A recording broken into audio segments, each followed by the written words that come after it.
You are listening to the Hiking Radio Network, where we talk the walk with shows by hikers, about hikers, for everybody.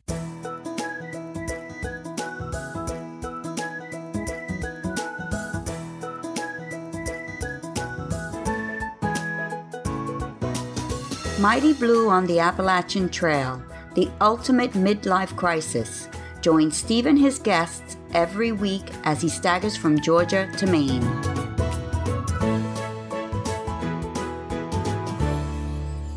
Hi guys, and thanks so much for coming back to the show. You're listening to Mighty Blue on the Appalachian Trail, the ultimate midlife crisis, which is somewhat appropriate as I'm currently experiencing my own technical crisis right now as I've been putting the show together. If you're hearing it, it must have kind of worked out, though I'll definitely need to make some changes for next week. I suspect there's going to be some, spooky sound differences, but we'll just have to see how it turns out. Still, you needn't worry about that. You just need to sit back and listen to our show. Today we have Rob Landry, or Fly By Night. Rob's another member of the class of 2020, and we actually communicated earlier in the year when he was partway through his hike. He was talking about writing a book on hiking in the year of the pandemic, and he was asking for some kind of publishing advice. Well, when he concluded his hike this year, he reached out again and I invited him on the show. He's got a really refreshing attitude, and I think you're going to enjoy his story, though it does have something of a surprise ending. Rob will be along soon. After Rob, this week, I've got the second in our segment of Discovering the ATC, with Leanna Joyner telling us about the volunteer opportunities at ATC. Then, Mr. President is in Virginia and about to do the Virginia Triple Crown. And finally, Fozzie is back with his book Balancing on Blue, where the team have reached the whites. So let's get on and meet Rob Landry. You may hear a bit of crackling from time to time. I'm not sure what was happening. I seem to have all the sound gremlins at the moment. But Rob may have been fiddling with his mic or a bit of paper. It isn't too bad, though. Here's Rob. So let's meet today's guest. He was a member of this year's class of 2020. This is Rob Landry, or Fly By Night. How are you, Rob? Doing well, Steve. Great to be here. Well, good to have you on the show. And first off, why on earth were you Fly By Night? Not many people have three names. Yeah, well, I had a friend who hiked the AT a few years ago, and he said, well, you might want to come up with your own name just to have one ready to go, rather than have someone give you a name that you might not particularly want. So shortly before I left for my hike, Neil Peart, who's the drummer from the group Rush, passed away. And it reminded me that back when I was in high school, I was in a garage band with good friends of mine, and Fly By Night was the first song that we learned how to play by Rush. Oh, nice. And the lyrics from that song seemed kind of appropriate for a thru-hike. So anyway, I went with that. Obviously not being grounded in an American culture, I probably don't even know the song, but I'm sure those lyrics are apropos, let's say. And you and I spoke earlier in the year, and I think it was about July. Yeah, that's right. About writing a book. Where were you when we spoke? Because I presume you must have been at least halfway by then. I was more than halfway by then. And as I went along, it was kind of thought that it occurred to me, and it as I went along, I said, things that happened to me made me think, wow, this could actually be something interesting. People might, hiking during a pandemic. So when I talked to you, it was in late July, and it was just after I had taken a break from the trail because I'd fractured my foot. Yeah, we're going to come to that. Yeah. Yeah. So I was, laid up for a little while, letting the foot heal up. And so that gave me a lot of time to think about actually writing and how I would do that, and time to write. Did you prepare though? Because normally people, if they set out intending to do a book, they'll keep a journal. Because you know what? It is tough to keep all these events in order, isn't it? Or did you do a journal? Or I know you did Instagram. Did you do a journal as well? I didn't do a journal. Instagram was my journal. I have an Instagram, right. And I think I used Instagram in a way that is fairly unique. I'd write these long diary-like posts on Instagram for the caption. There'd be several paragraphs long, and it's not what you usually see on Instagram. While I was hiking, I would, get to my campsite at night, and I would kind of tap out my my little journal entry for the day, and it would take a little while to do that, and then select photos from the day. So other than that, I felt like I really didn't have time to write anything more detailed at that particular time, during the hike. So, but even those few notes, though, don't you think so? It takes you right back there. I'm surprised how few notes you need to revisit that place you were. And I'm glad that that's the case, obviously. When I did it in 2014, I kept a long, detailed blog. But in 2019, I just had my podcast to go by. And frankly, just a few words just takes you back to a place. It does for me anyway. Yeah, no, I agree. And that's kind of how I approached it. I felt, well, I just need to, write down a list of bullet points. Here are the high points for this day. And that was enough I think it would be enough to jog my memory when I go back and kind of flesh things out. Yeah, it's exhausting though, don't you think so? There are days when you think, oh my God, but there are days when you don't even want to bloody cook, aren't there? You just want to get into bed and just go to sleep. Oh yeah, lots of days. And I didn't journal every day. I'd get to the end of the line at the end of a day, and I was just exhausted, and I just collapsed into my sleeping pad, and that was it. But then I play catch up, and do like 3 days worth, let's say. Sure. So let's go back. What was your original impetus to hike the AT? Why did you actually want to do this in the first place? Were you actually a hiker? Yeah, well, I'd done a fair amount of hiking, but not a lot of backcountry hiking overnight. I'd done some of that, maybe 20 years ago with some friends, and we had hiked in the Smokies near Cades Cove and those areas, and some places in Western Virginia, and actually hiked 4 days on the AT at one point from Clingman's Dome to Hot Springs. Took like a 4 or 5 day trip through there several years ago, but I hadn't done a lot of that. But I have done a lot of hiking, and I lived in the Roanoke area of Virginia, Blacksburg, Virginia. And so I had hiked the two of the Triple Crowns anyway, McAfee Knob and Dragon's Tooth, and a lot of the trails in that part of the state. But no, I hadn't done a lot of long distance section hiking or anything like that. But it was kind of the thing where I was intrigued by it. I liked being in the outdoors, and I had a good friend who had hiked the trail in 2005, and he would always tell me stories. And he was really my mentor in preparing for this trip. Oh, right, nice. So, but I'm looking at you now. I know the audience can't see, but you're not a kid. And you're not an old git like me. So how does somebody in, let's say you're probably in your late 30s, maybe mid 40s, something like that. I'm not sure. I may be entirely wrong, by the way. But let's say you're 40. How do you get away from work? Well, I'll tell you. First of all, I'm 53, so thank you very much. Oh, you look very well. You look very well. Yeah. And I would fool people along the trail. I'd ask them to guess how old I was, and they would say, about 40. That becomes by the way, that becomes very obnoxious when you are actually much older than you say. Right. So, a couple of things. I have run my own business as a web designer, web developer for several years. And my business was, it was kind of thing where I'm not sure if I wanted to continue in that vein. So I thinking about making a career change. I was a little disillusioned. So that was one factor. And I had some good friends who I had worked with over the years professionally who were able to kind of take the reins on my business and make sure that things could keep humming along. And by the way, as it turned out, with the pandemic, there wasn't a whole lot of business to maintain. I'm sure. So that turned out to be, I guess, a good thing in a way. So anyway, I was disillusioned about my professional career direction. And the other big factor was I was planning on moving in with my girlfriend. So yeah, we'll come to that in a minute. Yeah. So, I put all my stuff in storage, and I said, well, this is a good time to go for a hike and kind of think things through, and then, move in with you. Yeah. So what did your family and your girlfriend think about you going off on a hike? Because this does take some acceptance, let's say, by people.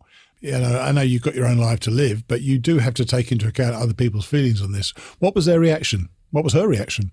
Well, as far as my girlfriend's concerned, she thought it was fine. And I asked her if she wanted to come. She said, no, thank you. Just knock yourself out. She said her parents had worked hiking out of her system when she was a kid. Oh, right. but she was fine with the idea, of being separated for a while. Yeah. And, the thing is, the funny thing is with cell phones, you can very easily stay fairly well connected. You can, but I think the pandemic's showing us though that we can't keep the connection. That you don't see the people, or you don't see people enough. Looking at them through FaceTime isn't the same as actually seeing them there, is it? No, it's face to face. That's for sure. And the rest of my family, no one tried to talk me out of it or said, "Are you sure you know what you're doing?" So, and did you? Fairly supportive. Do you think did you know what you're doing? I mean, how much? How much research? I would actually say that whatever research you do isn't enough anyway. So, how much research did you do before you set off on this trip?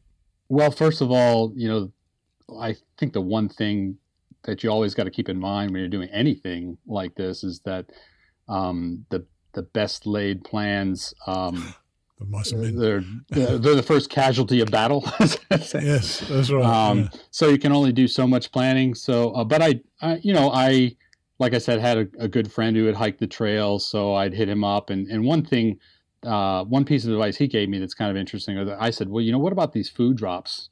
People are, mailing themselves supplies, sure, every 3-4 days or a week or whatever. And he said, you really don't need to do that on the AT anyway, because every 3-4 days you're going to run into a town. And, he said, well, let's say you mail your stuff to the post office and you get into town on a Saturday. Well, then you're stuck there until Monday. That's right. To get your supplies. So he said, you'll be fine hiking. So anyway, that was one good piece of advice.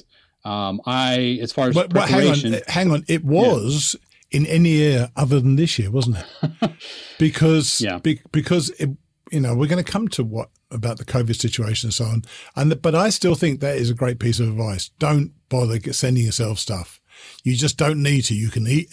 Assuming this year had been fine, then it would have been easy to resupply. In 2019, I didn't get hardly anything sent from home at all.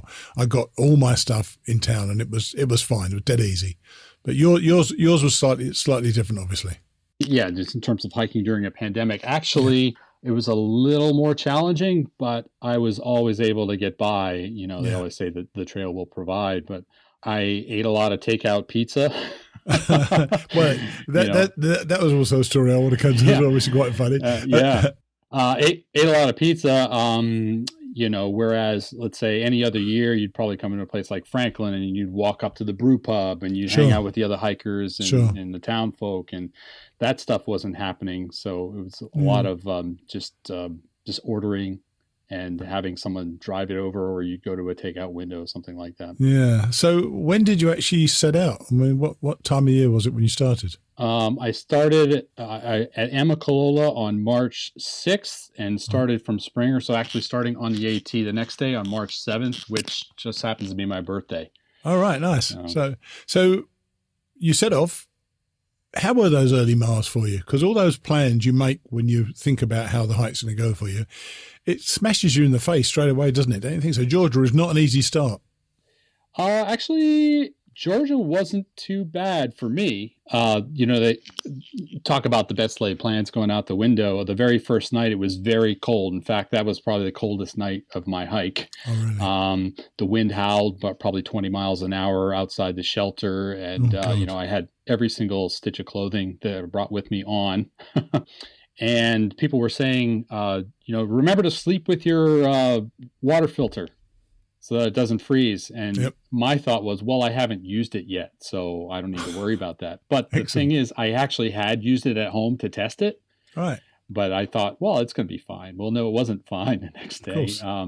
So I had Aquamira water drops that I could use to purify water. But people were willing and able to share their filter and their water with me. So, the trail provided, and I made it through.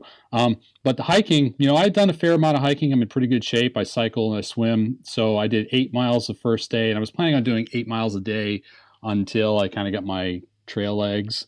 So I did 8 miles the first day, 8 miles the second day. And then the third day, I heard there was a storm coming. And so I said, well, let's see how far I can go. So I went 8 miles, and it was like, noon, I think. Yeah. And I said, well, I got a lot of daylight ahead of me. Let's see how far I can push on. And I went a little further and I ran into some trail magic because it was a Saturday. It was a beautiful Saturday in early March.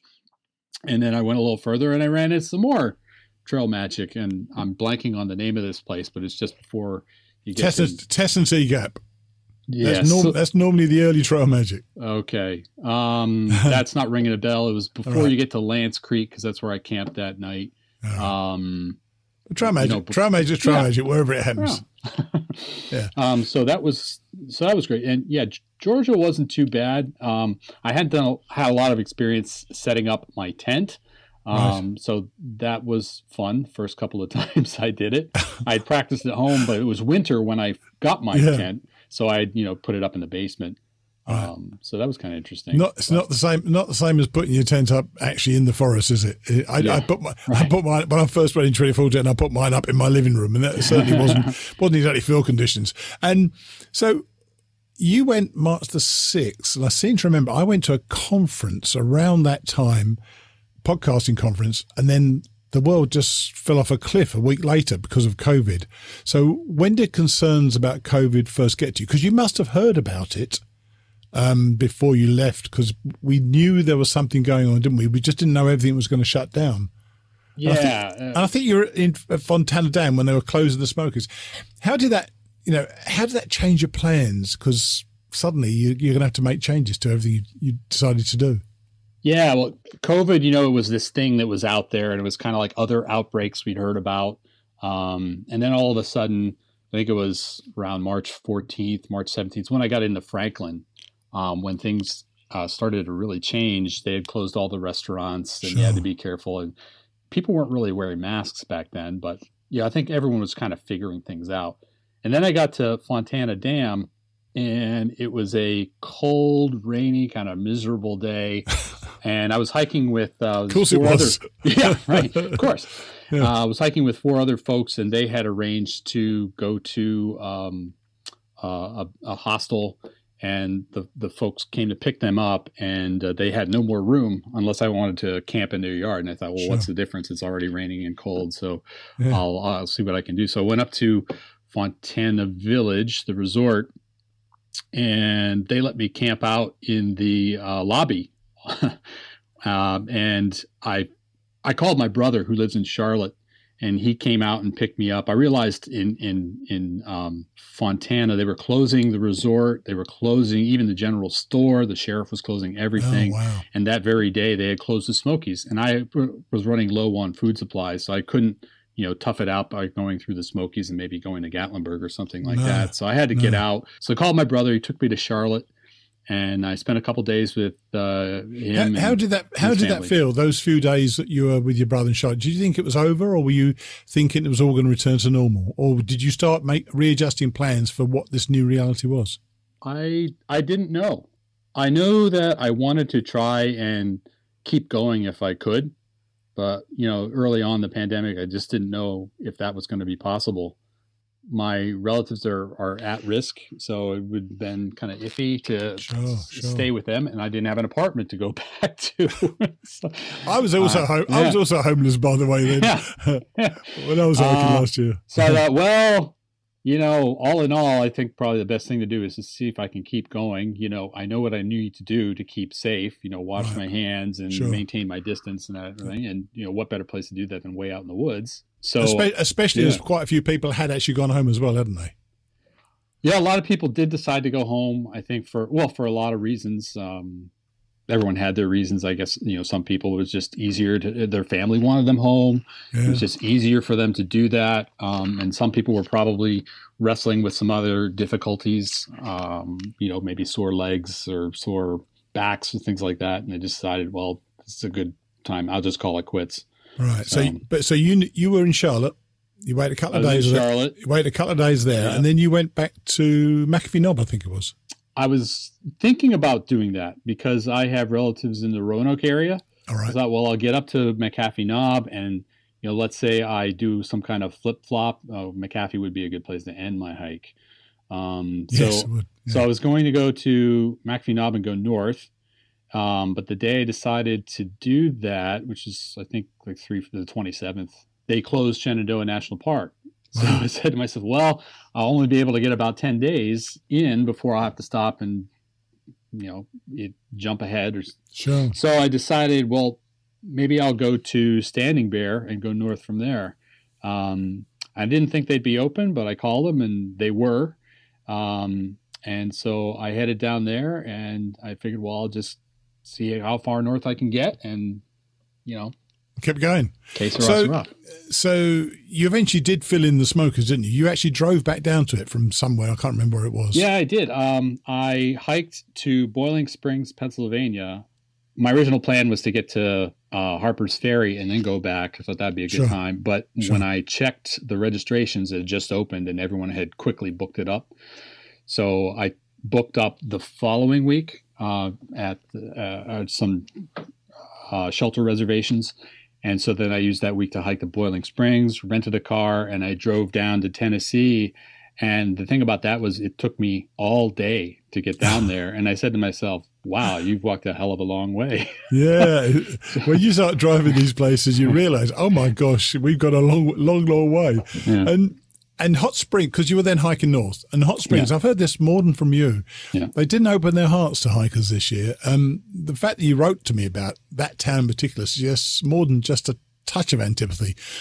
What was it like to go into Hot Springs? Because that's normally a great place to hang out. Yeah, and I was looking forward to it because years ago I had hiked into Hot Springs and it was a great place. That was the first trail town that I came to after I got back on the trail, at Standing Bear. So it was like 2 days north of there. And I came into Hot Springs and Laughing Heart Hostel, is right there. Yeah. And that to date had been my longest hike. I'd gone 18.9 miles or something like that.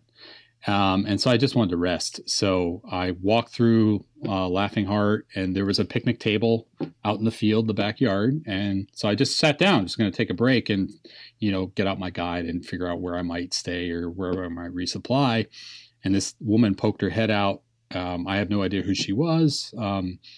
And she said, I wouldn't do that if I were you. And I said, what do you mean? He said, well, and she started telling me about COVID and social distancing. And even though I was a good 30, 40 feet away, and I just wanted to sit down. But I didn't argue with her, kept going. I went down to the Dollar General. Mm-hmm. And the sheriff's deputy had a car parked right outside the door and was kind of eyeballing the hikers. And we were eyeballing him. And, the thing about it, I think, was early on in the pandemic, all the townsfolk, I think, felt that the hikers all had COVID. And then the hikers thought, well, if I go into town to resupply, that's where I'm going to get, I'm out in the woods and everything's fine and, plenty of social distance. And there were less of you by then. There were less of you by then because a lot of people did leave the trail. So you were probably more isolated than you would have been anywhere else in the world almost. Yeah. Or certainly anywhere else, if you'd been back in the town. So it's a weird dynamic. I'm sure the friendliness in town was a really big factor in my enjoyment of the trail. So it must have been kind of dispiriting for you because you've had a lot of dispiriting things as this group this year happen to you, haven't you? It's almost like you're the rebels on the outside. Did you get dispirited about it, or did you think did this make you more bloody minded? I'm going to do this. I didn't let it get me down too much. It's just kind of the way things were. And the way I looked at it was more, someone else's problem if they have a problem with, me coming into town. But I'm staying safe and I'm doing what I need to do. Speaking of trail towns and dynamics, actually, when I came into Damascus, I went to one of the outfitters. I needed to get some fuel or something like that. And there was a guy behind the counter and he gave me a chocolate bar, and he was doing this for every single thru hiker. He's like, keep it up. You're doing great. That's great. You know what? That's good. Yeah, that was, and there were moments like that all along the trail. So, you have your ups, you have your downs. Yeah. And how responsibly were hikers behaving from your experience? Well, I don't think hikers were especially diligent, especially early on. But I think, again, especially early on, not a lot of people were sure what they should do to stay safe. Yeah, you're right. how far should I stay away? Should I, not talk to this person? So there was a lot of that, but I think also it's kind of like a normalcy bias where, the Weather Service can say there's a tornado coming, you might want to take cover in the basement. And there are a certain number of people that won't do anything as long as the sun is in the sky. They won't do anything until they see the funnel cloud bearing down. Sure. And so out on the trail, no one could see COVID. Oh, those people may have been asymptomatic. And so, they cut corners, I guess, is the best way to say it. And to be fair, if you look back, we didn't know a great deal when this first started anyway. I think we've only, we know now the masks and the social distancing, that was tied down. But in those very early days, people just didn't know where they were going, did they, with it? No. So again, you just do the best you can. And I think social distancing was the one thing that people would say. That they would do. Well, there's two other things which I thought were interesting about what you wrote to me. Talking about the serendipity of the trail, you managed to get to see somebody very special on her birthday, didn't you? How did tell us how that happened? Yeah, cool. It just the timing couldn't have been better. My mother had her 78th birthday on May 3rd, and that very day I arrived at Daleville, which is like 12 miles up the road from Roanoke. So I got into town and I called a shuttle driver named Wolverine, who's a former thru-hiker himself. And he was working on some home improvement project, but he dropped everything. He said, "Oh, this is great. I'll take you." And when did he hike? I think it was 2013. Oh, right. Because I hadn't met Wolverine last year. I wonder how many Wolverines there are out there. Exactly. Right? There's quite a few. So he came over and he drove me to my mother's place. She has an apartment in town. And so I was standing out in the parking lot and I called her and I wished her happy birthday. And I said, "Hey, why don't you come out on your deck?" And there I was down below. She's on the third floor. That is cool. That is cool. Yeah. I bet she loved that, didn't she? Oh, yeah. She was ecstatic. Yeah, it was. But that wasn't great. That wasn't the only non-trail activity you had. You actually you called up with your old neighbor, didn't you? Oh yeah. That was another. That was something I was really looking forward to. I bet. So I was glad I was able to make it that far. So when I was a kid, I lived about a mile from the Appalachian Trail near Smith Gap. And I had actually ridden my bike up to the top of the ridge there, and I didn't know there was an AT there. It was just, it's just something I did. And I thought, So when I got to Smith Gap, I came down. I made sure I had enough time. I got there like midday, and then I walked down to my old neighborhood, walked right up my street. And then I found my house, which of course it always looks different, and houses, they always look smaller when you're growing up. Much smaller, yeah. So I walked up the driveway and the current owner of the home came out and said, "What are you doing?" And I explained that I was a thru-hiker and I had lived here 35 years ago when I was 9 years old. And they said, "Wow, well, we gotta tell Joe, my old neighbor across the street. The couple still live there. And I used to play hockey in the pond in the backyard with their son and play kickball and that sort of thing. So he came out and he caught me up on the goings on, and yeah, it was just great. It was almost surreal in a way. And then at the end of our conversation, he gave me a beer and he drove me back up to the trailhead. So just an idyllic kind of day. But it wasn't all good news and reunions, because you've already mentioned your girlfriend, and she broke up with you. Bearing in mind you were homeless, she broke up with you while you were on the hike. Is that right? It is. There was a little tension just before the hike. All right. And I think she didn't want to break up with me then because she thought it would be kind of crushing while I just go out and hike and have that to deal with it as well. So and it was this kind of thing where in all relationships, you reach a point where you have some things to work through, and you either decide you're going to do that or you decide you're going to break up. So anyway, like I said, I had fractured my foot and I was off the trail, and I was spending time with her and some other friends at her family's lake house. She has a lake house in Maine. And it was, she took me aside at one point and was like, "This isn't going to work." Yeah. So Christ. And what's more, you got nowhere else to live. Excellent. Yeah. Well, the trail provides. We'll figure something out. Frees your mind up, doesn't it? Really. So, yeah, but you've mentioned you got injured. Where did you actually get injured? You broke a toe or broke a foot? I fractured the fifth metatarsal on my right foot. So I fractured my foot pretty badly, and that was on the long trail. It was. I don't know exactly where it happened. All I remember is that I stepped on, it was either a nub or a root that was sticking up, and I just went straight down. I went straight down, did a roll. But, I'd done something like that, maybe a half dozen other times. And I got up, dusted myself off, and I was like, that's smart. And I kept hiking. And so I hiked another 10 miles that day. And then the following day I did another 10 miles, and my foot was sore, but it wasn't like I couldn't walk on it. And then I stayed with some friends for a day, and they were like, your foot doesn't look so good. And I thought, well, it's just hike or hobble. That's what I told them. Hike or hobble. I just need to rest up for a day. So I stayed with them an extra day. I was just planning on staying overnight, but I stayed an extra day. Then I got back on the trail, and I hiked 10 miles the next day. Wow. And my foot was starting to really act up at this point, but I was still convinced I could keep going.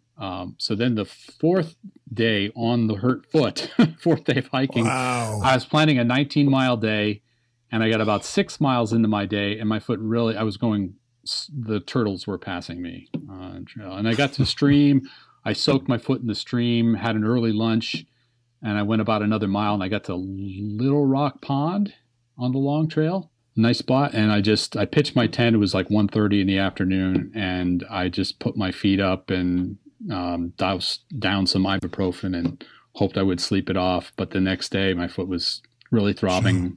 And another section hiker was nice enough to drive me back to my friend's place. Again, this is in Manchester Center, and they took me to a clinic and said, nope, you got to rest. So when you went back to your friend's house, you took 5 or 6 weeks off, was it? Or did you go? I mean, you didn't have a home to go to, so what did you do? Well, no. So I got to Manchester Center, I went to the clinic, and then I went to my girlfriend's place on the lake. Right. Yeah, we were there for about a week. Right. The doctor said, you need to stay off your foot for 6 to 8 weeks. Wow. And so this diagnosis was made on July 22nd. So looking out 6 weeks, that would have been the first week of September to get back on the trail. And I thought, it's going to be kind of dicey as to whether I can get to Katahdin. Yeah. So I said, well, I'm going to see how I feel after 5 weeks. And I Googled everything there is to know about, bone repair and, calcium supplements or whatever.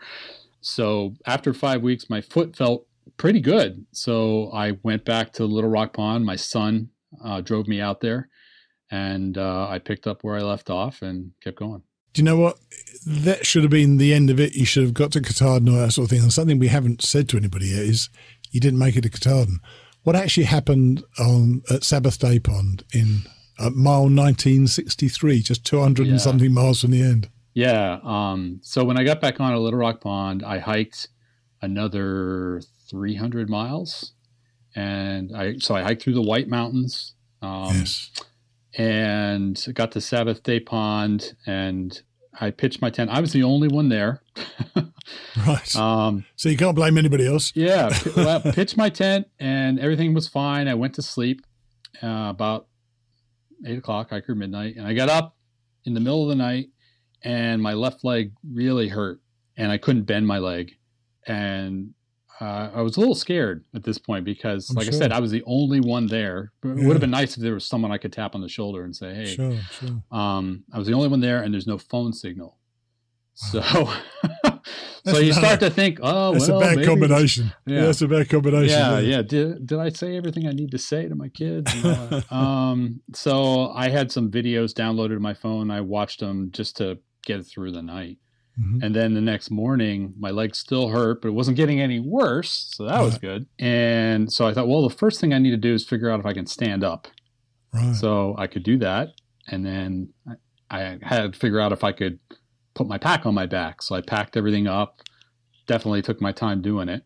Sure. I could put my pack on my back. And then I said, well, the next thing I need to do is figure out if I can hike to where I can get a phone signal or back to the trailhead, which is 3.7 miles south from Sabate Pond. So I just set off, and we'll just, see how far we can get. And fortunately, I went about a half a mile before I ran into another hiker.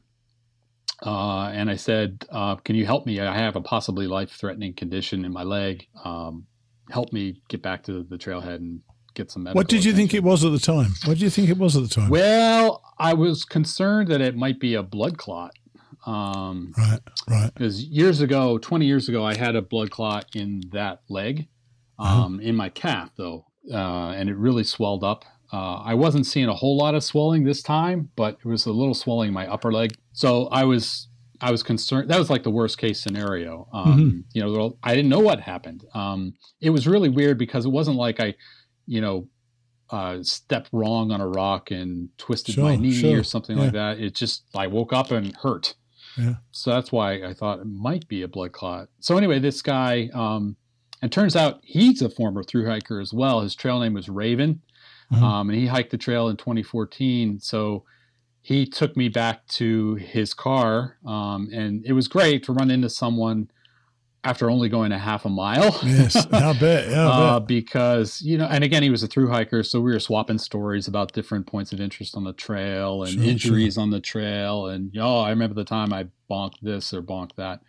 So it was great. So ended up at Farmington Memorial Hospital, which is a 45-minute drive from where I was. Sabate Pond's near Rangeley. And they checked my leg. No blood clots in my leg. That was good. So I probably have a muscle tear in my thigh. And my thigh, I had some sore days in the White Mountains coming down off of Mount Washington, but I always slept it off. Sure. But I guess it was always kind of there. And the other thing, and this is a good life lesson, I think, for hikers, it was my left leg. And since I got back on the trail, my right foot, the one that had been fractured, seemed to be doing okay. It was a little sore, but I would always tell myself to baby that foot. So I think I was compensating. Oh, gosh. So your body is a system that works together. And when one part gets injured, it affects all the other parts. So you really have to make sure that whatever is ailing you, that it really heals up, or you might, So that was it. So that was the end of your hike. Doctor said 6 weeks. No way, buddy. I've got to say, your email to me, it wasn't full of self-pity, which for a lot of people it would be, because this is their one shot, I guess. How do you feel about it? Just a couple hundred miles in. Are you still glad that you went? Oh, absolutely. Yeah. And I thought about that at first. I thought I probably should feel a lot worse. I was so close. Yes. But I really didn't. And I realized that was because I had hiked so much of the trail that I felt like I almost had. I mean, if the trail was only 1,900 miles long, I would have finished the whole thing. Yeah. So I went on a long hike, and I went to McAfee Knob and Harper's Ferry and some of these other places along the trail. I did the Smokies. So I felt like I mean, I'm not technically a thru hiker, but I feel like a thru hiker. I can share stories with anyone. And I think you said you've already done Katahdin before, haven't you? Yeah, I live in Portland, Maine. So you're good to go. Lived in Portland, Maine. And so I've done Katahdin 3 times. I've hiked the Bigelows. So those sections that I didn't quite get to, I've actually hiked anyway. So I almost have done the whole thing. And you sent, there's a bunch of life lessons you learned at the end, but one particular one, which I kind of liked, which was the last one, something to do with separation anxiety. And it's a very true thing. I think a lot of people were on the trail. When they're on the trail, they tend to try to keep up with their trail family, don't they? And they really don't need to, do they? Because another one will come along in 5 minutes' time, won't it? Yeah. And that's something interesting that I observed on the trail, just the dynamic, the human dynamic that goes. I'm sure. When people start out by themselves, but very quickly they clump into groups for one reason or another. I was hiking with a certain group of people that I had come to like, and I got to Boiling Springs and I wanted to go back and do the Smokies. So I was like, see you, bye. So I went down to the Smokies, and I got back to Boiling Springs a week later. And so they're like, 100 miles ahead of me. And I felt like, I'm leaving you. Yes, that's but, right. Yeah, I got back on the trail, and you quickly latch onto another group, and then I had hurt my calf, and so I spent a week off the trail at my girlfriend's place. And I got back on the trail then a week later, and there was another new group of people, and it just, for a day you're by yourself, and you're like, oh, well, I'm so lonely. That's right. It's woe is me. But and I think, but then you catch up with people. I think the important lesson is for people not to worry about that, because I know a lot of people do worry about that, and they alter their hike and don't benefit their hike by trying to keep up with a trail family they perhaps shouldn't be with. And the great thing to know is that there are lots of other trail families you can join out there anyway. So I thought that was a really interesting lesson to learn. So are you still going to write the book? Yeah, I think so. I've never, I worked in broadcasting and PR, and I've done a lot of short form writing, but I've never written anything as big as a book. So it's a different kind of thing. So I'm learning how to do that. And so I heard Stephen King's advice for writing a book is just to get up and just write. Every day. Just every day, just get up and read. Even better than reading his book on writing, listen to it when he speaks it on audiobook. He speaks it himself. Yeah. It is excellent. So good job. Well, look, I'm glad you wrote to me. I'm glad we spoke. I feel sorry for you. You didn't finish, but you don't look in the least bit sorry for yourself. So that's a good thing. And I really appreciate you coming on the show. Oh, it's been a pleasure. Really great to be here. And one of the things that I did in preparing for my hike was seek out podcasts about the trail. Cool. And that's how I bumped into yours. Cool. And so I really enjoy listening to it every week. So I appreciate that. Thank you so much. All right. Well, we'll chat again soon, probably about the book. All right. Okay. Cheers then. Bye. As I said earlier, I thought that Rob had a refreshing attitude to having to finish short of his ultimate goal. He was quite philosophical about it, and he's proud to have done a very long hike, as he should be. Thanks to those of you who have stepped up once more with a donation to keep everything running on the show. As you heard earlier, I may need to shell out a few bucks for a new recording setup this coming week, so all donations are welcome. This week, Mike Pyatt, Thomas Simmons and Dominic Tamaro have given very generous donations, while Vicky Thomason remains one of our monthly donors. Thank you so much for all your support. And if you want to do it, go to hikingradionetwork.com and click on one of the donate buttons there. They're all going to go in the same direction. Now let's talk ATC and volunteering. Here's Leanna Joyner. So let's meet Leanna Joyner, who is the Program Director of Volunteer Relations for the ATC. Hi, Leanna. How are you? Great. Thank you. Thanks for having me. So how wide is the brief that you have? Are you the person who points volunteers in whatever direction is most needed, or can people be specific about what they want to do?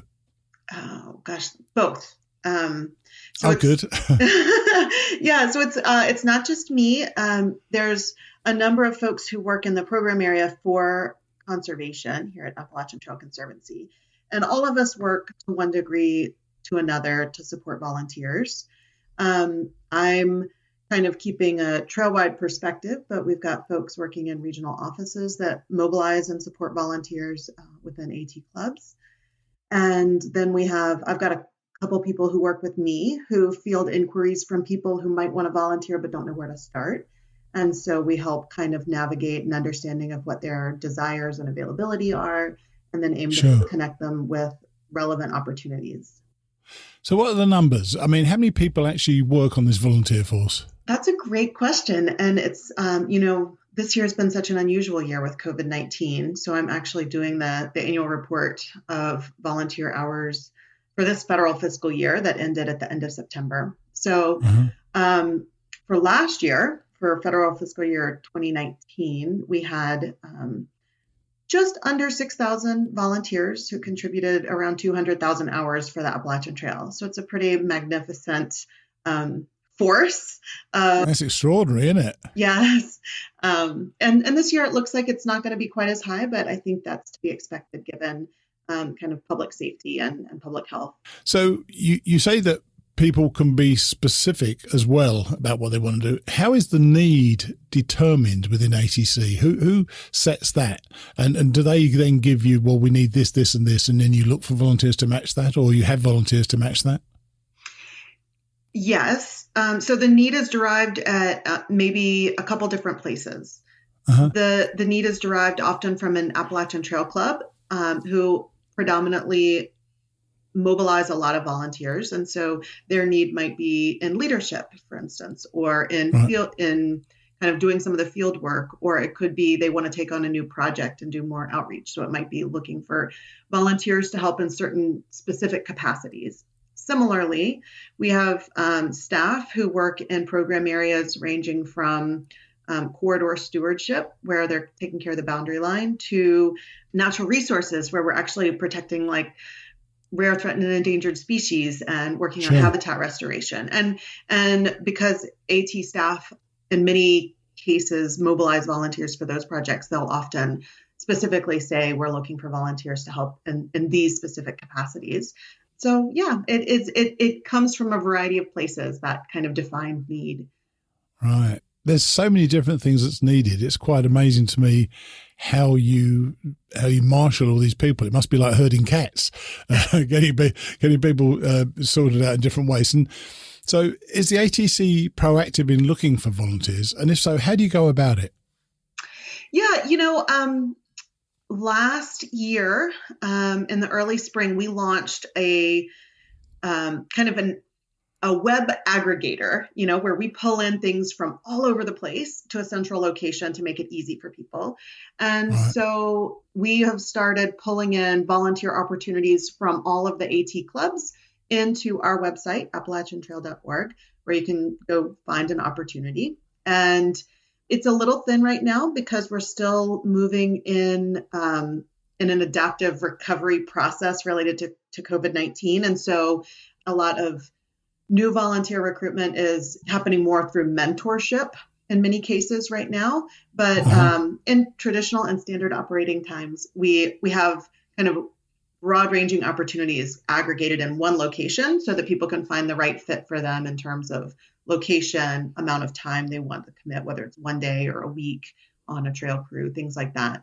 And then we kind of plug them in that way. And then we often cross-promote through other volunteer platforms to invite folks in. We've been doing a little bit of less of that this season. And do you go into schools and scout groups to enlist people? Because from the various conversations that I've had over the past 6 years since I set out in 2014, and I never hiked before, the average age of volunteers seems not only anecdotally, but actually to have increased. And if so, and if it is, how can that aging volunteer force be reversed? It's a great question. I mean, I think it's important to remember that folks who are retired often have the most available time and resources to volunteer. And a lot of the activities that happen during the week and sometimes on the weekend. So is it commonplace for volunteers to be mature? Absolutely. Mature, good word for us. Good. We like that, yeah. But do we work to expose and get younger volunteers engaged? Absolutely. So we do have opportunities for scout groups. They often work directly with clubs on projects to support the trail. We've got a program that my colleague Julie Judkins works in with teachers that really thinks about utilizing place-based education and service learning as a component of exposing students to the concepts of the AT and the resource and its care. And so we see continued involvement through young folks in that way. The trail crews that operate up and down the trail are often opportunities for people to come take a gap year in college or take time away from their summer vacation to come and give back. And we often see a wide array of volunteers of all ages contributing in that way. So we are actively recruiting younger folks. I think it's interesting this year with a little bit of our pace of activities slowed. We had the opportunity to really take a close look at data from clubs over time. And it has been interesting that many clubs haven't shrunk in size, right? Like we hear a lot about aging out. And I don't know that there's not a replacement. There's certainly a replacement of volunteers to one degree or another. And we're going to continue to do our best to expose folks to the options and the opportunities available to give back to the AT based on folks' interest, time, and availability. Yeah, I would have imagined you really did lose a lot this year because of COVID. And I suspect a lot, because they're older, a lot of them are reluctant to come back as well. Yeah. Do you have specific practices in place in the normal socially distant as much as possible? But if people are working together trying to lug a stone up the hill or in position, it must be they must be getting close to each other still. Great questions. Yeah. So we worked really hard at the outset of the pandemic to define like what is the appropriate way to re-engage and the most safe practices that we can employ. So we are asking that volunteers and clubs that are mobilizing a group of people consider what the current conditions are for their county or the county that they'll be working in. Sure. Where we're actually seeing a decrease in cases before folks are choosing to go out and work alongside other folks. So step one, check local conditions, and if it's safe to go out, do so. But then we have folks working in smaller groups. Many times our work days will include and encompass 8, 12, 15, sometimes 20 people that break into somewhat smaller groups. But since the pandemic started and since we launched protocols, many cases those groups have been limited to 4. We are requesting that activities that would put people in super close proximity, some of that more difficult, like stone moving work you just articulated about, be limited, or maybe if it's something that could wait, that it would wait, and that activities where you can maintain your own breathing bubble, as it were, is also good. And then we're following all safety protocols related to personal protective equipment that would help. So what's your day look like today? You know, when you apart from talking to me and answering silly questions from me, what do you do next? I mean, are you on the phone to people? Are you looking around for what's there? I mean, how do you arrange this? Right. Well, so my day is looking like I'm going to finish the report for hours for 2020, which I'm really excited about. I had to do a lot of last minute wrangling with some laggards at the end of the week last week. So I got all those things together and plan to submit that report to our partners at the National Park Service. We share that because, volunteers are an integral part of the AT, and it also helps support funding for the Appalachian Trail. Because the value of our volunteer service helps bring more support back, which is also nice from some of our federal partnerships. So I'm going to work on that.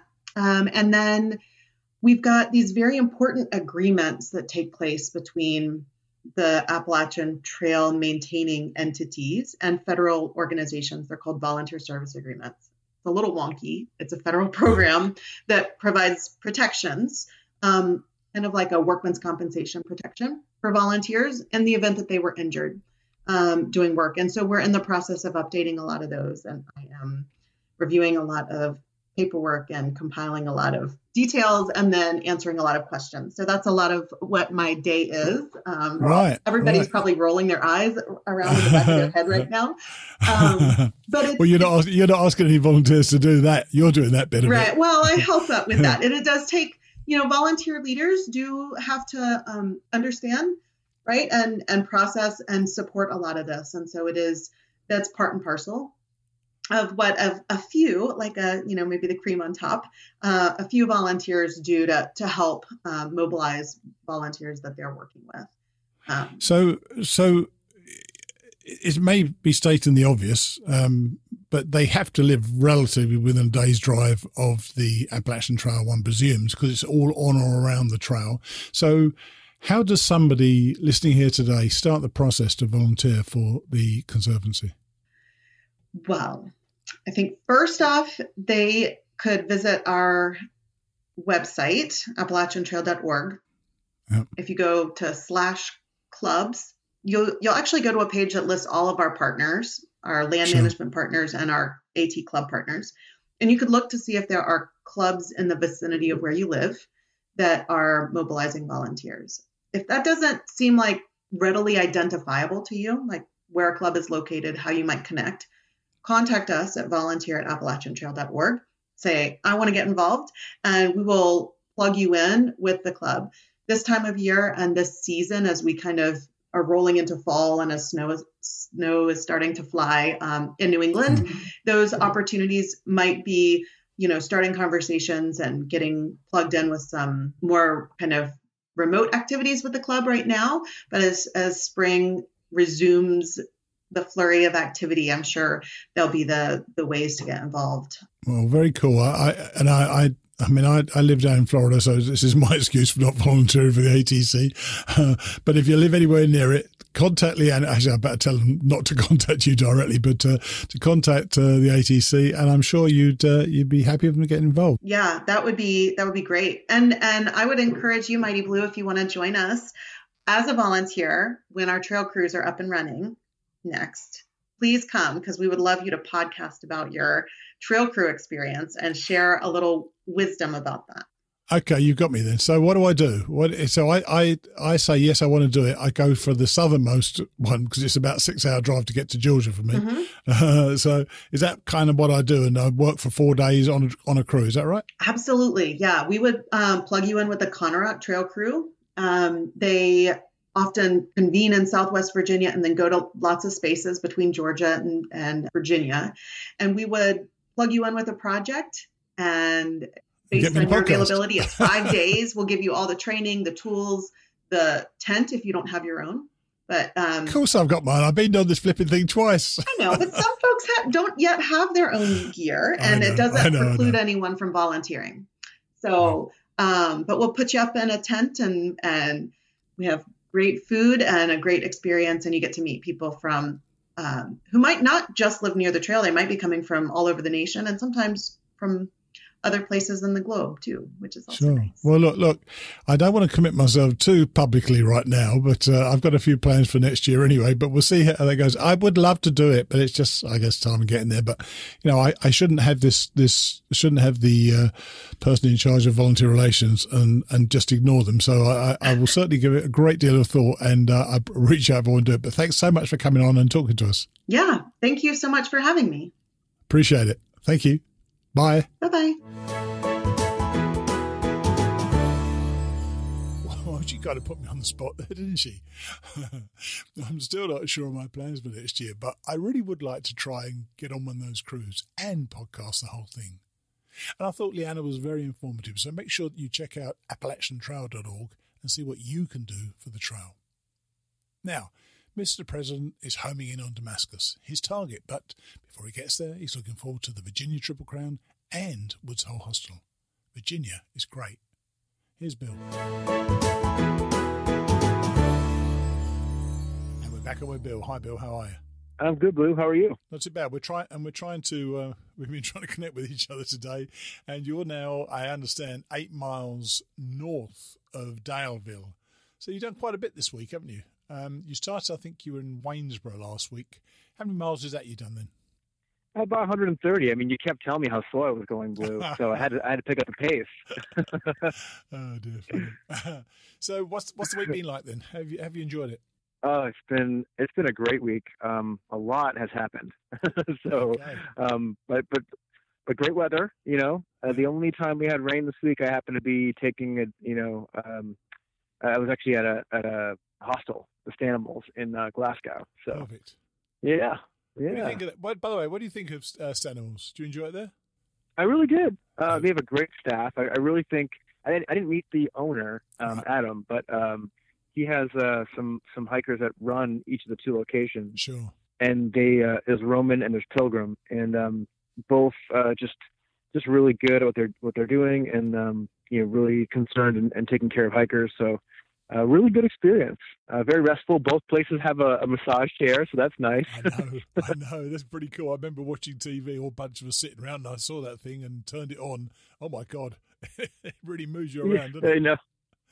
It makes you realize how bad your back and muscles are. I mean, it does. Yeah. So I was thinking about this the other day. Have you observed or you heard of any hostels closing down permanently on the way down or not? I don't think so. I don't think permanently. Yeah, because when I was planning, I certainly was trying to stay at hostels wherever I could, if it made sense for my timing, Sure. And my distance between stops. But I imagine it's possible. I definitely have had some hotels that have closed down permanently. Oh wow! But wow. Yeah. The effects of all this on the trail towns, I think, is going to be more devastating perhaps than we may have thought.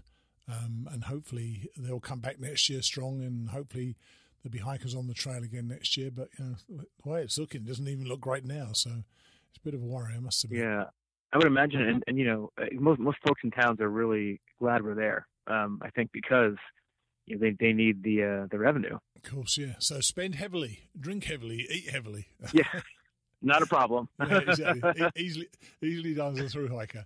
You sent me a couple of messages, a couple of notes, and you mentioned you met two ladies in their early retirement years who are fans of the podcast, which is cool. And who were they? Yeah, so Secret Service and Long Shot, and of course I told Secret Service that she could work for the president, and then Long Shot, she just turned 70, and she said, people call her Long Shot because she's 70, and I'll tell you, I wouldn't bet against her. Both really great hikers, and we talked about your podcast a little bit because they had they are regular listeners and they really like it, and they had really enjoyed the episode about Wheezy. Nice. So yeah, That's yeah, cool. they're big fans. That's really cool. So what are they doing? Are they flip flopping or are they southbounding? Oh, they're just section hiking actually, and ironically, they were being shuttled by a guy named Warren Doyle, who is in the small hiking world. I know exactly who Warren Doyle you know who this guy is? Yes. Okay. Well, and he was on some thread that I was commenting on Facebook. So it's a very small hiking community this year. Very small circle. I'm sure. Yeah. So you're coming into Daleville. You're about 8 miles out of Daleville, north of Daleville. So you've got the Virginia Triple Crown coming up. You've heard about that as the Virginia Triple Crown, haven't you? Oh yes, and that's why I was thinking about taking a zero in Daleville. I'm not going to because we've got about 3 days of good weather after today, and so I want to hike through the Triple Crown in good weather. Oh yeah, which will be nice. You gonna? I don't know what's the mileage to McAfee Knob. It's not a long day, but it's still quite a way because we went up to McAfee Knob at dawn, and that was pretty spectacular. Or just before dawn as well. So, if you've got a good day, that'd be great as well. But to go up there as the sun's coming up was wonderful. One of the real highlights of my trip. You'll love it anyway. That's my plan, is to get close to it, out of Daleville, but camp before, and then like you said, just get up at dawn and take some good photos and take some time to reflect a little bit up there. Nice. So it should be nice. And you did mention that you've got you took a disappointing side trip with two other hikers to a campground with signs promising burgers and shakes. Is that by the Jennings waterhole? Is that something like that? I don't know about that, but it's a middle. I can't remember. Right. It's this campground, maybe 25 miles out of Daleville, if you're going north. Right. And I was with this guy named Armadillo and this woman named Puffin, and man, it's like a 1.5 mile walk, which isn't a lot, but it kind of is when you're thinking you're going to get burgers and shakes. And then they're just not there. And it was kind of sad because it's like end of season camping, so this little tiny campground was deserted. The pool was full of leaves and sludge, and so just the whole situation was a little depressing. And then they did open the store for us, but it was, how these stores are. They don't keep restocking after a certain point, so it's just whatever was left over. Yeah. So a couple of cans of this. I got some pork and beans, and it was just really sad. Oh dear me, that is guys. So what else you been doing this week? I had. I'm kind of getting into this nostalgic mode, and I always get this way at the end of my hikes, Lou, when I'm within, the end, because right around the 200-mile mark, I start getting emotional a little bit because I'm getting close to the end. But there's this couple, Gravy and Mouse, that hiked about 1,000 miles of the Continental Divide Trail with me. They're really close friends. They're part of the president's cabinet, if you will. Nice. I literally have a private Facebook group with all the people from all my hikes that I pulled together. And these two are really special to me. They're a young couple. They live in Virginia, and they're helping support me through some of the tougher parts, here, like between Daleville and Pearisburg is a pretty big, gap of town. So, but they came to the Blue Ridge Parkway right near Apple Orchard Mountain. Okay. And they came and they brought all their camping gear, and we camped out for the night. They brought hot dogs and mac and cheese and just nice. It was just it just lifted my spirits like you couldn't imagine. These are just like they're just such great people. I call them grouse. Because it's gravy and mouse.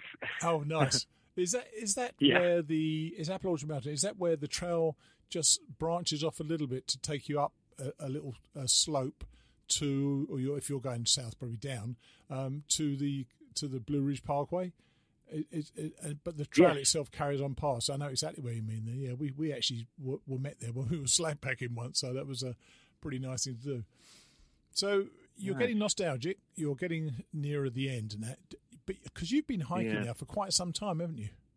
Yeah, I mean, there's a little break between the Continental Divide and the Appalachian Trail, but and it was extended a little bit because of COVID. But I've really been hiking since last April. Yes, exactly. And it's really become just the way my life has just become a hike, one big hike, and now I'm realizing I'm gonna have to transition out of it. I think I told you. Oh yeah, go ahead. I think you mentioned your landlord as well sometime when we were communicating otherwise. But let's come back to that in a second. Have you thought about what you're going to do after the hike? Well, I definitely I'm not going to rush back to any kind of job. I want to think about a couple different options. I definitely want to consider tech, but I also want to consider the outdoor industry, maybe even the nonprofit world. I definitely want to kind of dig into the nonprofit we're working on now, right, and help out a little bit before I get too many more commitments. Yeah, I thought that was going to be your one of your focuses, and try to get that moving as well. So what happened with your landlord? Tell me about your landlord. Yeah. Well, it's funny because as I get nostalgic, I'm also hearing real life calling me back because I have a landlord that I used to get along with. He's my third landlord in the same building. I've been in the same apartment for about 17 years in San Francisco. Sure. And, with rent control, my rent is very far below market rate. Of course. And so my landlord would much prefer to have someone new in there that would be paying market rate. So, yeah. He tried to evict me a couple years ago, unsuccessfully. And now my roommate, who moved out in July, he got a job in Canada, called me and told me that my landlord's calling him and asking him questions about me, where I am. So, it's okay though. I know what to do in these situations. It's like one of those things. Like real life is calling you back and saying, hey, you've got some pretty important things waiting for you at home.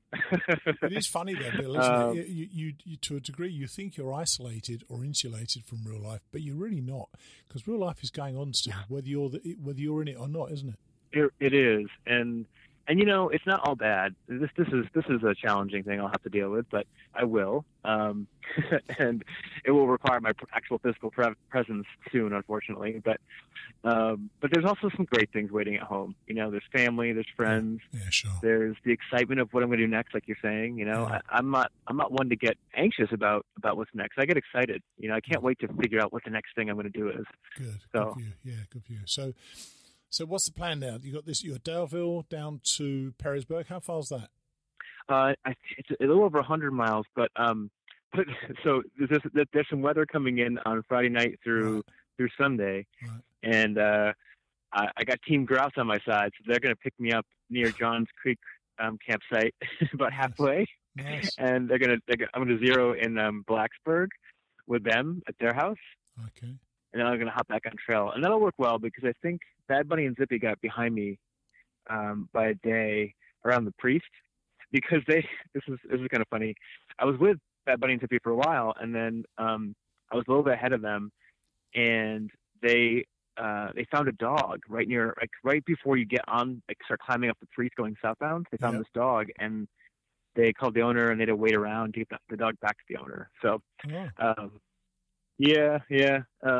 these things happen. You know, when I was on the Continental Divide Trail, I actually, 2 of the sheep kind of herding dogs followed me for about 40 miles. Wow. And I had to get them, I had to hike them down to like 7,000 feet down to a sheriff to come pick them up, which is not ideal.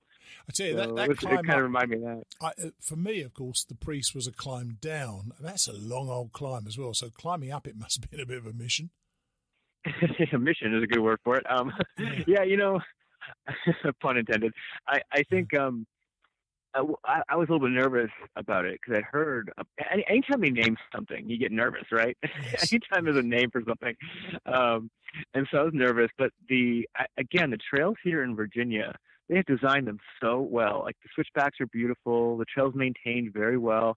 And as I was going up, you know, I read these comments. There's a view about a mile down from the top. And at that view icon in Guthooks, people are saying, from here up, it's really rocky, and the trail it gets steep.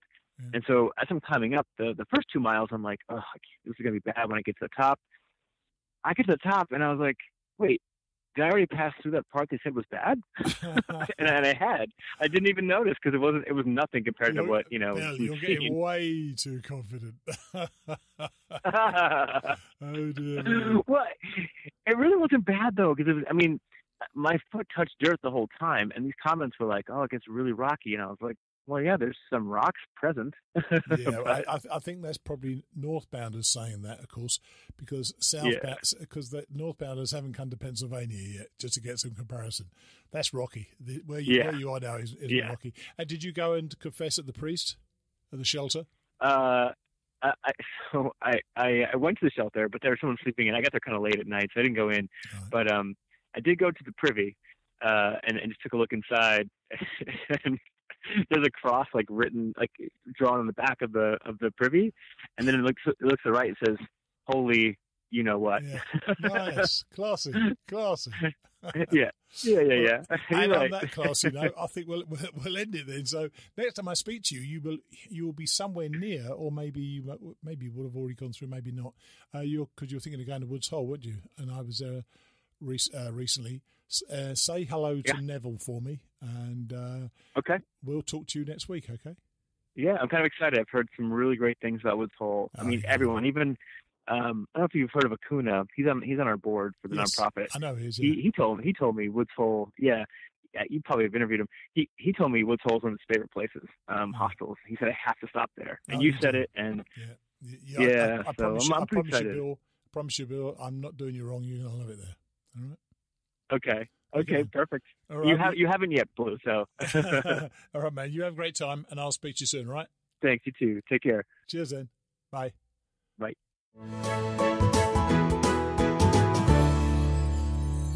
Nothing seems to faze that bloke, does it? He's so at ease out there and enjoying it all. I love to hear that. Just before we get on to Fozzie, an old friend of the show, who asked me not to name her, sent me a text the other day, and when I messaged her back, she agreed to let me read it to you. She wrote, "Good morning, Mighty Blue. I was listening to your podcast this morning on my way to work. It's only a 20-minute drive, but it was such a great feeling to hear the voices of the trail. I've been quite burned out lately with work and have not been able to get in the hiking that I need for my body and soul.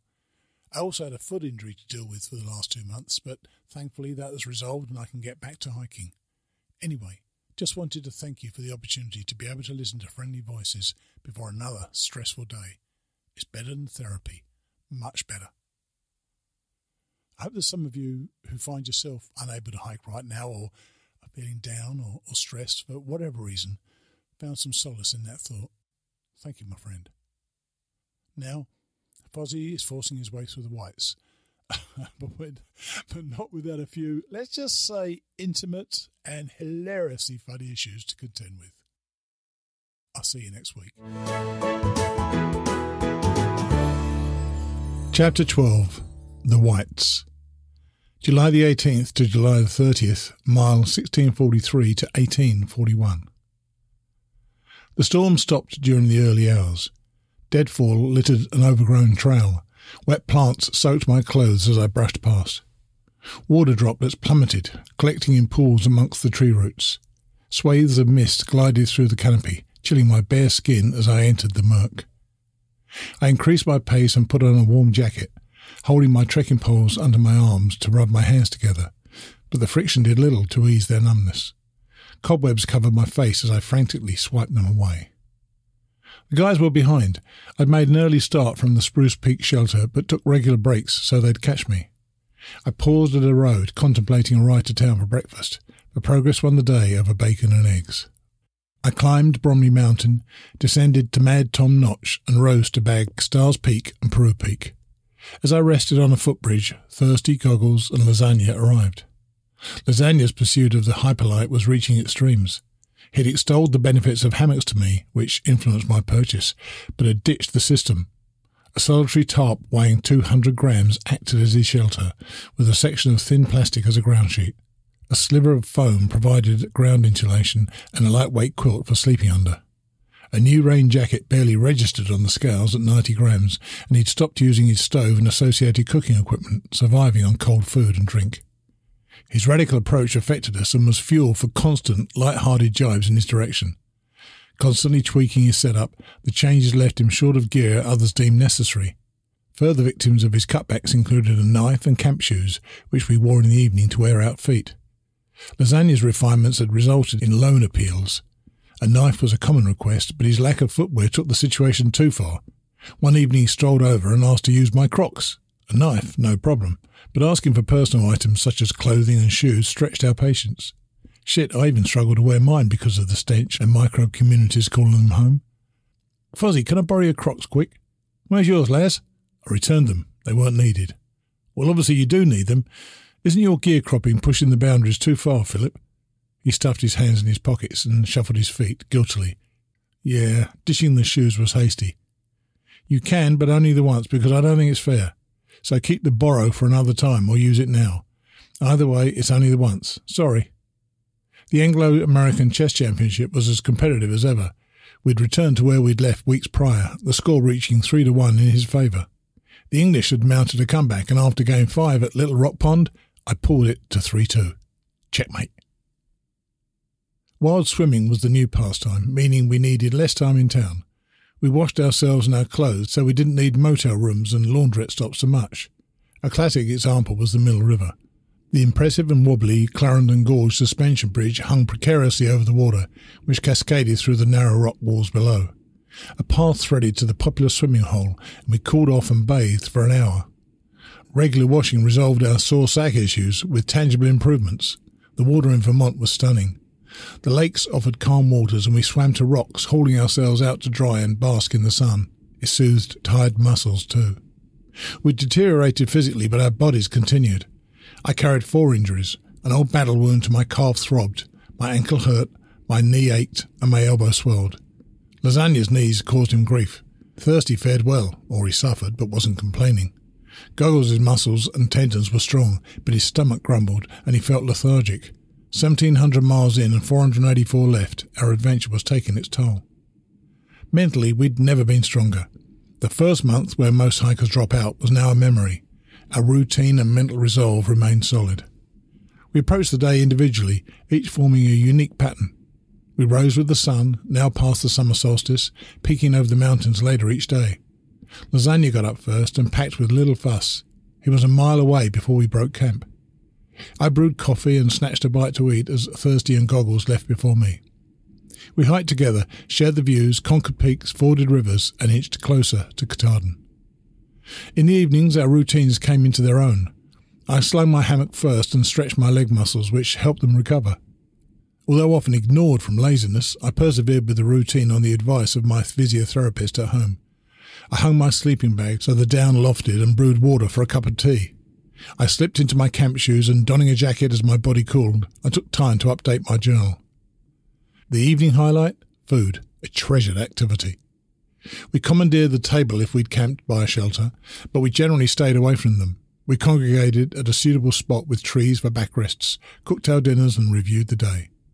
We chatted, although if someone sought solitude we respected their privacy. Thirsty and I shared this trait, and we often remained near our hammocks.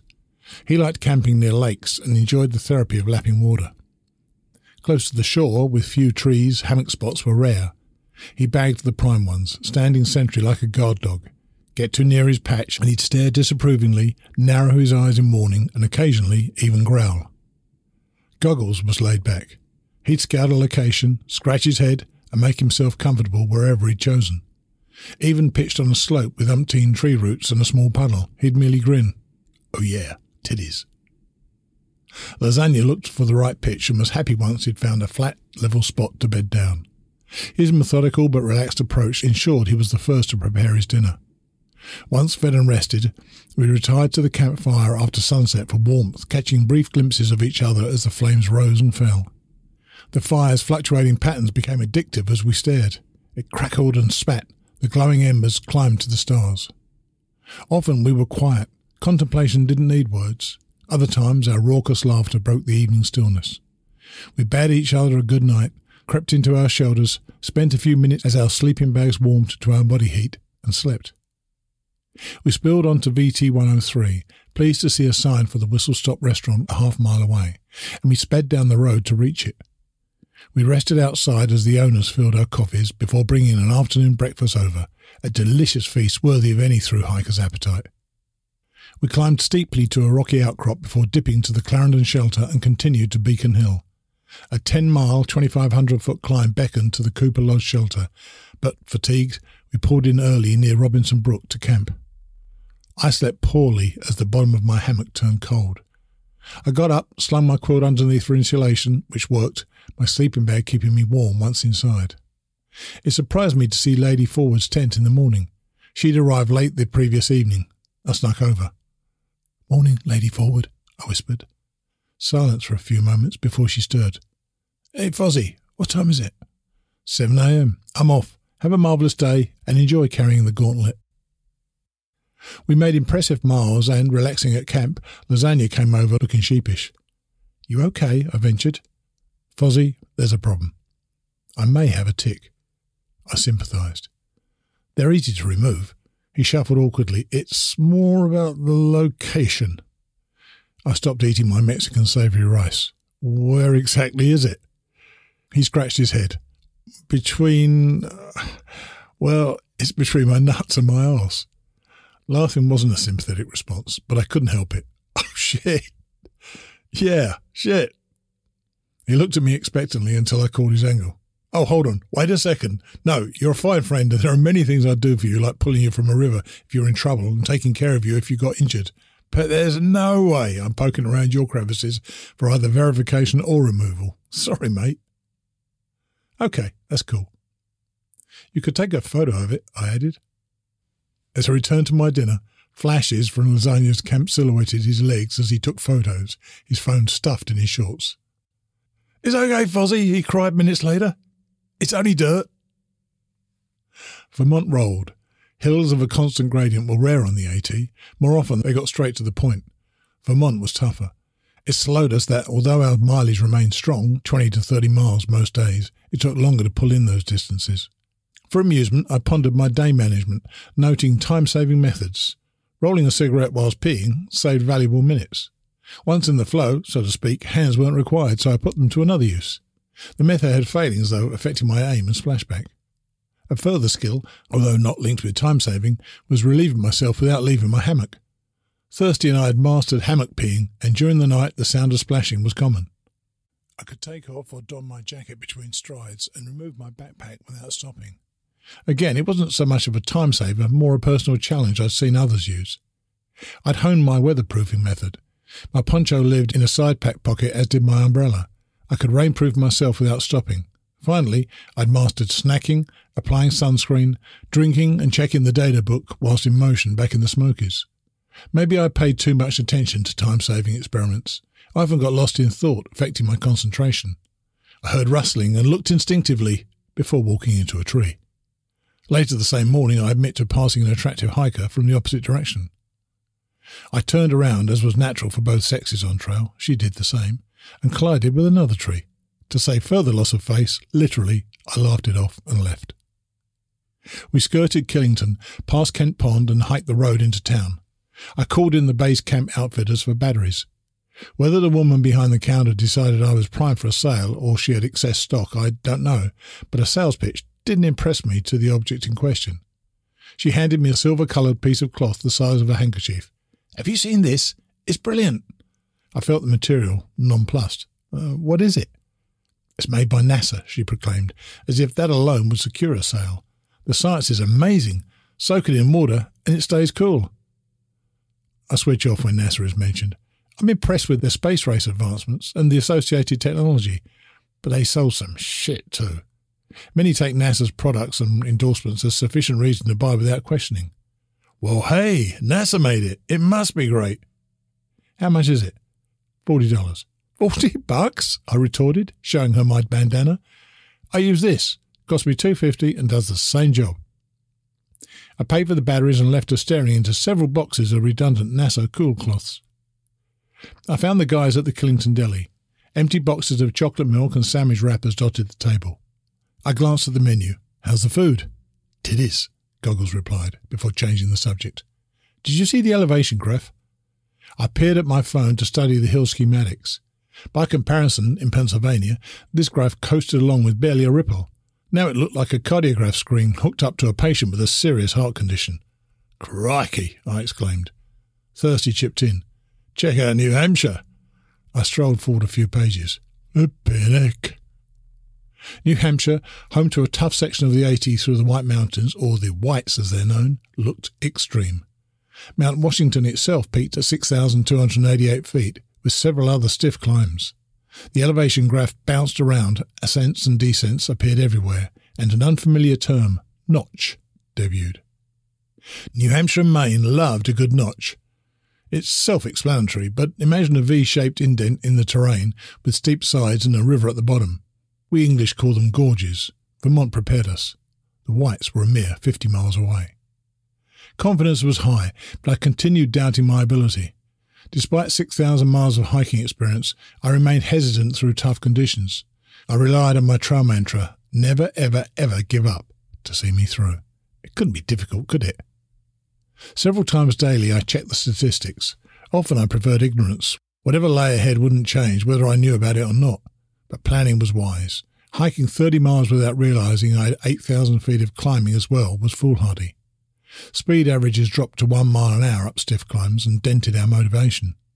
Despite my grumbles, I loved the hills. Flat terrain was undemanding and sometimes monotonous. There's little energy expended and concentration was limited to foot placement. Mountain ranges were daunting, but I relished the challenge. Climbs needed pacing. I knew how long a 1,000-foot ascent took and adjusted my effort to reach the top without exhaustion. Other factors, such as the gradient, time of day, how I felt, even the weather played a part, but taking them into account, I figured it out. When the hill hit, I paced as I thought best. Sometimes confidence overruled planning, and I pushed hard, playing with pain limits, or I misjudged and fell apart. However I climbed, there were few greater pleasures than fitness, staring down a mountain and conquering it. I felt superhuman. At the next level, after completing a thru-hike, we emerged stronger. We respected our achievement and it impacted positively. Hiking 2,000 miles through the heat, the wet and the cold tested anyone's resolve, but it imparted strength. We learnt the power of perseverance, to push regardless of adversity, to keep going. This mindset carried to our normal lives. I've hiked 2,000 miles. I can do anything. The Ledyard Bridge, spanning the Connecticut River, heralded Vermont's end and New Hampshire's start. We had 161 miles to negotiate through the penultimate state and 282 miles through Maine, the last state. It was July the 22nd, day 114 of my thru-hike, with 443 miles left. We arrived in the elegant Hanover. Dartmouth College sat on an island of grass, occupying a proud position near the centre, its colonial buildings dating from 1769. With wonderful architecture, neatly trimmed parks and clean streets, it was a pleasure to tread a route through town. We needed a serious wash, so motels were top of the list. We loitered outside Dunkin' Donuts, sustenance of utmost importance to kickstart our faltering brains. A chocolate-glazed donut elicited a neuron response, and I remembered the Sunset Motor Inn 2 miles away was cheap and offered rides. Never in my thru-hiking adventures had I arrived in town looking for a motel, only to get a ride out again. We used an often disputed bed rotational system, and it was Thirsty and Goggles' turn for a mattress, while Lasagna and I slept on the floor. A shuttle bus stopped outside, and the following morning I caught an early ride into Hanover for breakfast and to buy gear. My head torch had died, and I needed a new towel to replace one I'd lost, and new shorts. The Hopkins Centre for the Arts at Dartmouth College was celebrating its 50th anniversary with an unusual project called Hands on Pianos. Colourful painted pianos dotted town. The premise was simple: sit and play regardless of your ability. It was strange seeing them on street corners, and they drew crowds as participants shared their favourite tunes. I listened to countless renditions from Mozart to Mick Jagger. We prized ourselves away from Hanover and its eclectic music choices at midday, managing 12 miles before camping on Holt's Edge. After converging on a rock slab with impressive views of the lowlands, we watched the sun sink while slapping mosquitoes, leaving blood streaks on our exposed skin. I missed the pianos and fell asleep humming Jagger's Gimme Shelter. The data book's interpretation of New Hampshire was accurate as expected. We plummeted from Holt's Ledge at 1937 feet, descended 800 feet and bottomed out at the Lyme-Dorchester Road, only to climb again. Passing Lambert's Ridge, we carried on to Smarts Mountain at 3237 feet. We climbed the fire tower, getting a visual on the surrounding terrain, and bemoaned a wasted climb as the trail fell 1,787 feet to South Jacobs Brook. The White Mountain section began at the Beaver Brook Shelter, miles 1793. Mount Cube, 20 miles before, offered a sweet perch for camp. The further we ventured, the wilder America became. Jaw-dropping views surrounded us from the summit as we sat on rocks warmed by the sunshine, eating our dinners. A green ocean of trees rose to the peaks as distant blue hills faded to the horizon. The inspiring location elicited planning discussions for the Whites. Our mileage would suffer, so damage limitation was sensible. Progress remained good, and estimations suggested finishing before September, a sub-5 month through hike. This wasn't breaking any records, nor was it slow. It was average for the AT. The Whites looked difficult, though. There were many tough peaks, but it wasn't the ascents which proved arduous, it was the descents. Also, having psyched ourselves for the 90 miles, we became complacent. Such was the Whites' notoriety. We'd focused too much on them and hadn't checked ahead. They were merely an entree for everything afterwards.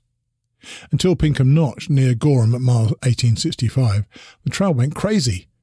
My eyes hurt checking the elevation profile, which switched from ascents to descents at alarming intervals.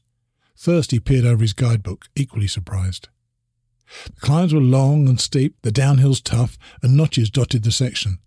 The trail's surface wasn't easy either. Rock slabs hindered progress, and tree roots searching for soft soil wove crazy patterns. With lower daily distances, damage limitation involved nothing simpler than earlier starts and later finishes. One thing was certain: we'd get our asses kicked, not only by the Whites, but by the rest of the AT as well. Mount Moosalap began proceedings with a shot across our bows.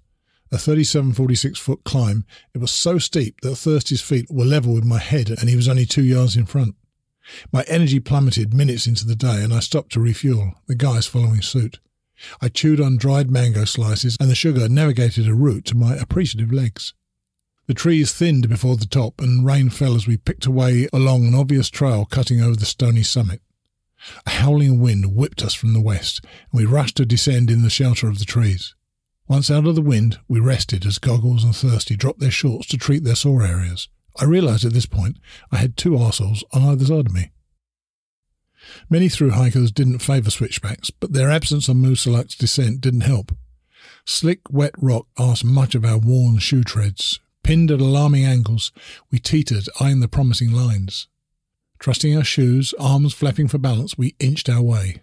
We stuck to the trail edges where trees offered handholds and root-strewn rocks made sketchy foot placements. Even steps hewn into the rock proved difficult. As Beaver Brook joined us, we landed at Kinsman Notch after 2932 feet descent in 4 miles. We'd reeled in an impressive 23 miles on our first day in the Whites. We sought news of the trail further north from Sobos, and Mike stopped to answer our questions. "You've got this far," he began. "You'll get through, but keep your eyes on the weather. It changes quickly." Lincoln lay 6 miles east on Route 112. We suffered from rashes, sore sack syndrome aside. In humid conditions, many places were tender. Rucksack straps burnt our shoulders and hips, and our lower backs fared no better. Even our shorts irritated our waists. We got a ride to the Econo Lodge and took turns to shower. Thursday emerged cringing. "That was one of life's painful experiences," he announced, sitting on the bed deciding which ointment might be easiest. Cries of pain floated from the bathroom after Goggles went in. Lasagna appeared in silence, but his facial expressions did little to placate my concerns. My flesh was beaten and raw. As the water hit, it burned my shoulders, so I switched to cold water, moving constantly to limit the pain. I dabbed the towel hesitantly to dry off, and unable to rub in any lotion, I just smeared it over the sore parts. We spent the evening lying horizontal in front of the TV as our bodies responded to the treatment and the pain eased. However, the next day, we hurt. Lasagna had made progress and left with Ches 11, also in town, to knock off the section over Mount Wolf, South Kinsman and North Kinsman Mountains. Thirsty, Goggles and I stayed, resting in between eating, overdosing on ointment applications and striving to perfect a painless walking style. A taxi dropped us at Kinsman Notch a day later. Rain fell on South Kinsman Mountain, complete with lightning and thunderclaps. A familiar pattern emerged. We aimed to bag as many peaks as we safely could each day. Once summited, we descended sharply to a notch and repeated. It made sense to use the notches as overnight camps. They provided shelter away from the rain and lower temperatures at higher elevations. Unfortunately, they didn't enjoy much sunlight. The Whites suffered from a host of rules and regulations. The area was popular and foot traffic presented erosion problems. The Appalachian Mountain Club, AMC, maintained a 122-mile section from Kinsman Notch in New Hampshire to Grafton Notch in Maine. They offered hikers overnight stays in 8 mountain huts and several shelters. The huts were basic and overpriced. Most didn't have showers or heating. Work for stay was available in exchange for sleeping on the floor and leftover food. The Randolph Mountain Club took care of the section from Edmonds Col to the Madison Hut and maintained 4 normal shelters in the northern presidential range, also charging for overnight stays. Imposing higher fees and even charging for shelters instead of encouraging their use merely forced us to camp. Stealth campsites were common, their whereabouts available on the web. Areas within a quarter of a mile from AMC and RMC facilities and above treeline were a part of the Forest Protection Area, FPA. They prohibited camping in these sections and within 200 feet of water and trails. They'd marked trail boundaries with lines of rock scree, and off-trail was out of bounds to protect plant life. After weeks of living free with few restrictions, it wasn't only the amazing environment in the Whites under threat from erosion, it was our freedom. Thru-hikers take on the challenge of long-distance trails and escape to the wilds for various individual reasons. A yearning for freedom is high on that list. To deem camping illegal isn't unfair in itself, and if it protects areas, I have no problem. But an expensive accommodation monopoly was improper. It did a little more than encourage hikers to rebel. The mountain clubs were playing the erosion card into their own hands. So we stealth camped for most of the Whites. We didn't camp near water, didn't light fires, left nothing and respected the mountains. The hammocks were ideal. Keeping us off the ground, they utilised the sloping terrain tents couldn't handle. Although Goggles had his tent, he squeezed into flat spaces. I didn't meet any thru-hikers who stayed at the shelters or huts because of the prohibitive cost. The regulations imposed to protect the Whites weren't working. Franconia Notch proved a delightful place to stay. Preparing for our second day in the Whites, I looked skywards. The sun couldn't make inroads into the notch, the rock walls covering us in shadows. I pulled on a jacket, jumped around for warmth and made a coffee. We took a steep climb to Franconia Ridge, taking in Little Haystack Mountain and Mount Lincoln before culminating at Mount Lafayette, 31 feet above. Franconia Ridge was an AT highlight because it kept above treeline for 2 miles, with amazing perspectives of the alpine scenery. Expansive views were rare treats in New Hampshire and Maine, and the views offered insights into the wilderness we travelled through. "Hey, this is yours." I turned to see Lady forward, offering the gauntlet. I refused. "I'm nearly finished with lunch. I'm off soon, so you best keep hold of it." I ignored her protestations, and she left, giggling. I discovered a rock in my food bag. "How long has this been in here?" Goggles grinned guiltily. "What's in there? I know nothing about a rock." "I never mentioned a rock." Thirsty smirked, feigning surprise. I smiled and plotted revenge. Our 2-mile traverse of Franconia Ridge spread out ahead. Hikers speckled its length, clinging to the rocky top. Spending days in the woods with few glimpses of what lay around, to be out in the open with incredible views made us smile. After summiting Mount Garfield, we descended 1,000 feet from the exposed peak and tucked off trail for the night. We'd managed only 10 miles. We faced South Twin Mountain the following day, but once summited, it was 3625 feet downhill to Crawford Notch, 14 miles away. South Twin was steep, but we warmed and, with loose muscles, made short work of the descent, pulling into the car park next to US 302 at Crawford Notch. Crawford signified the start of Mount Washington's ascent, 5,000 feet up and sitting pretty at 6,288 feet. The summit, 13 miles distant, was renowned for unpredictable and often violent weather patterns, even in summer. We expected Washington to be brutal and needed to get over and descend to the Peabody River 22 miles away. We departed late afternoon, climbing the 2,000-foot, 2-mile section to Webster Cliffs. This placed us perfectly for Washington the following morning. We left Crawford and climbed. Progress to Webster, as expected, was slow. Tree roots covered the trail, providing natural footholds. 10 minutes in, we realized we had forgotten water for camp. Goggles and Thirsty graciously trekked to the bottom and collected it. Webster Cliffs, a section of flat rock with far-reaching views to the valley, made an excellent camp. Our gear was damp from the previous rain, so we hung our sleeping bags from the trees. We sat on warm rocks and discussed the big day ahead. The whites were brutal, and we weren't through them yet. We focused on finalizing New Hampshire and reaching Maine, 61 miles distant. We hoped for kinder terrain and higher miles in our last state. How wrong we were.